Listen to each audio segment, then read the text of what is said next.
ఏ అవయవాలు చెయ్యాలని అమ్మా నాన్న అనుకోలేదురా, మా రూపంలో కావాలని అనుకున్నా పుట్టుటలేదురా.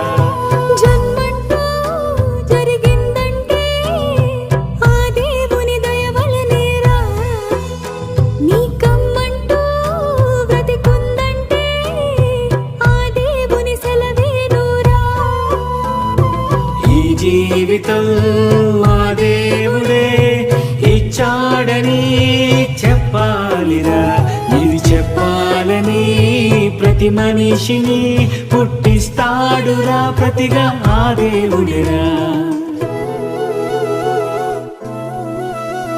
నువ్వు పుట్టాకే తెలిసింది ఓ తల్లి అనుభవం, నువ్వు పుట్టాకే తెలిసింది ఓ తండ్రి అనుభవం.